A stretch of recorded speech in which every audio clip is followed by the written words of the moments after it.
บายดีบรรดาท่านหญิงและท่านชายขณะนี้รถไฟได้ออกจากสถานีกาสีแล้วสถานีต่อไปแม้นสถานีหลวงพระบางรถไฟจะฮอดสถานีหลวงพระบางในเวลา 11:43 นาทีเยี่ยมผู้โดยสารที่จะลงรถกรุณาเตรียมพร้อมก่อนจะลงรถขอขอบใจ女士们先生们列车已经由该西车站开出了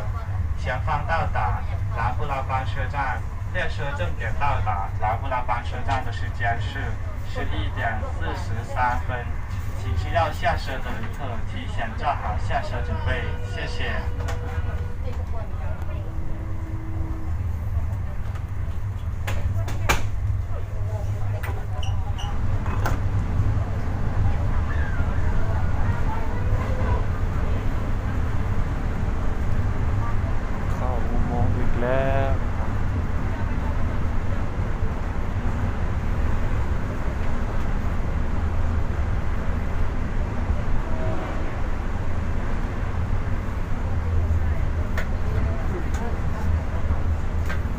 11:43 และ 44ฮะ45นะ11:45 นาทีฮอด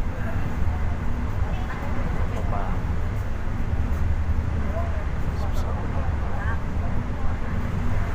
สบายดีบรรดาท่านหญิงและท่านชายยินดีต้อนรับเข้าสู่ขบวนรถไฟขบวนนี้เพื่อป้องกันความปลอดภัยของทานและผู้โดยสารทุกคนกรุณาใส่ผ้าอัดปากดังตลอดระยะการเดินทาง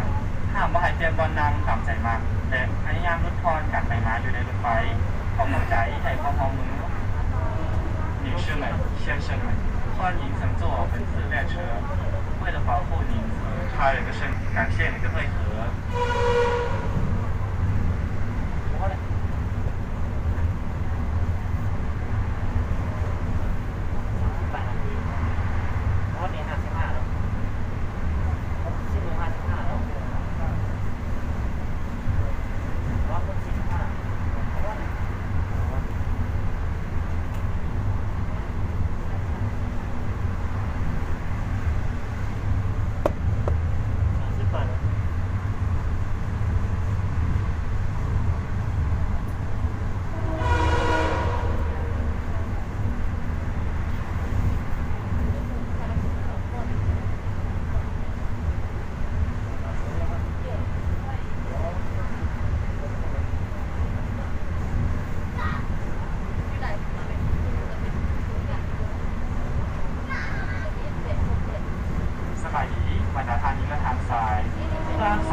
ยาทิมเปลือกหมากไม้เศษเจี๊ยหรือขี้ยันอื่นสะสายในตู้รถไฟ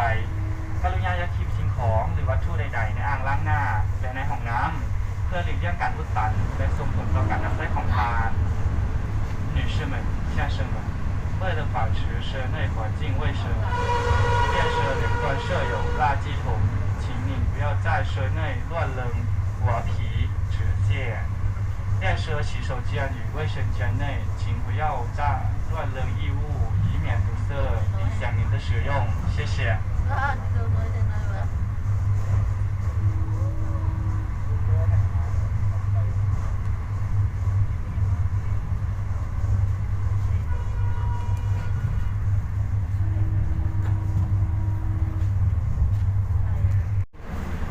นอนรับยี่ว่าข่อยว่าจะได้นอน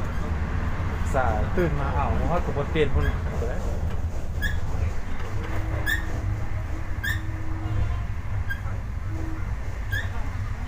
คือน่าแซ่บอย่างนอนรับเอามาสิลงกะสีนอนรับบอสกัน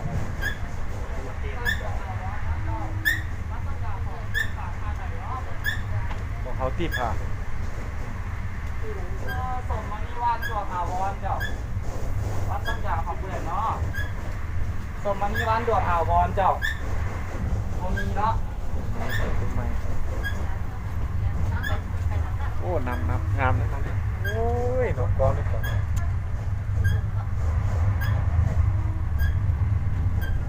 โอ้งามครับหัวลงมาได้ละ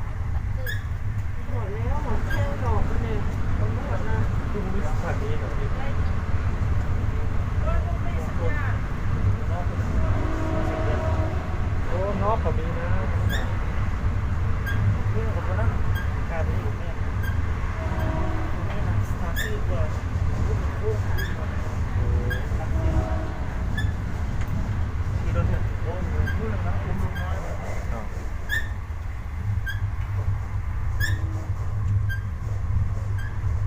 นอนรับแม่กลายเป็นโรงงานใครว่าจะได้หนอเป็นเสียงแบบตึมไม่หนอบริเสียกับเสื้อสุดนอนรับเอาขนาดก่อน มึงเอื่อยจบลงเลยค่ะไม่ลงมาเสียไม่ลงมาเสียเดี๋ยวเลยยินสถานีค่ะจะมาลดออก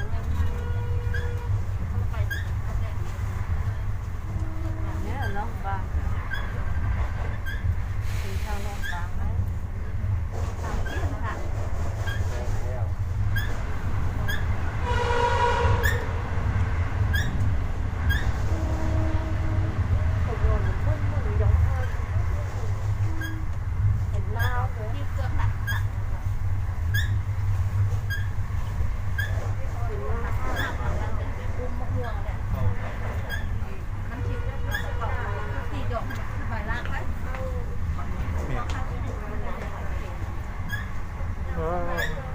ใส่เรียมมันเลยไหม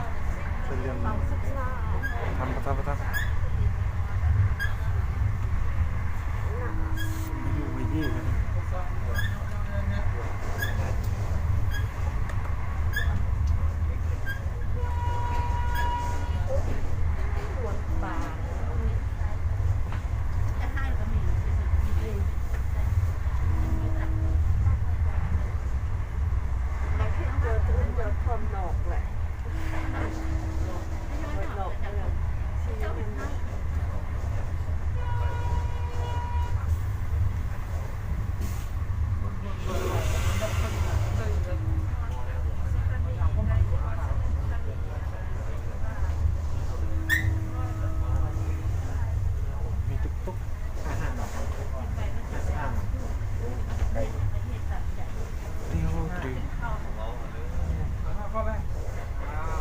เจียงนะ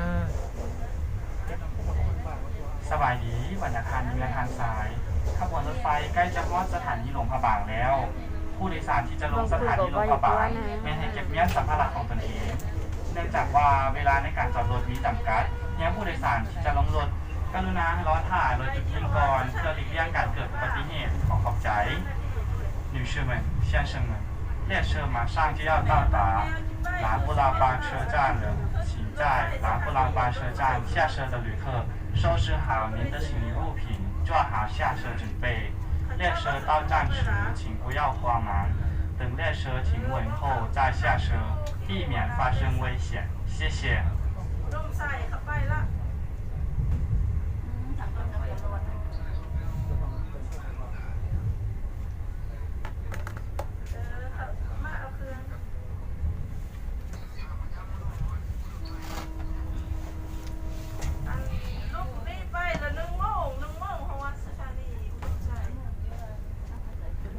เป็นสตูนตัวนี้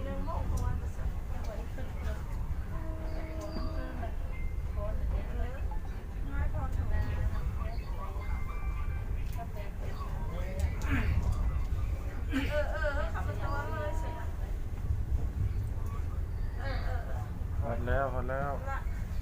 อีกคน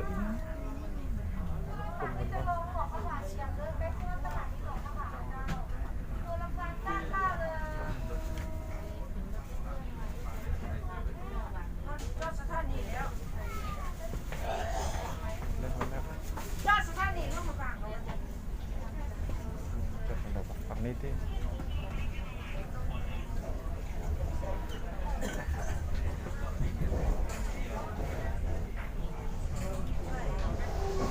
จอดมันนี่จอดมันนี่จอดฝั่งไหนสองฝั่ง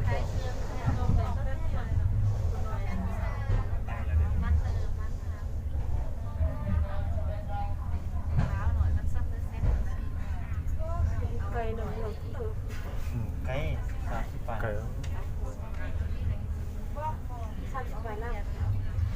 นาทีหมดตัว40เกินเนาะนี่เนาะมา45หมดไวเกินออกทางนี้ บ่ นี่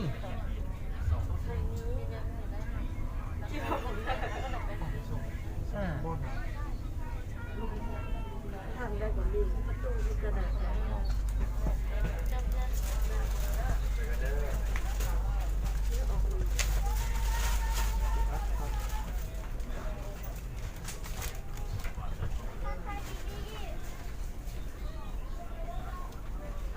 โอ้นี่เบิ่งนี่ว่ะมันจะรับกันเนาะแม่นบ่สลับ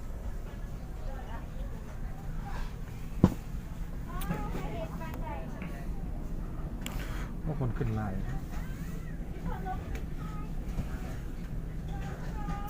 ตอนนี้ก็ฮอตสถานีหลวงพระบางแล้วเนาะ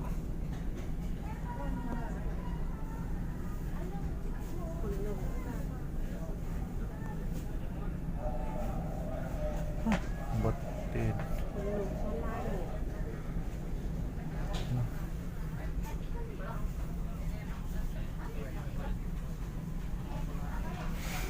โอ้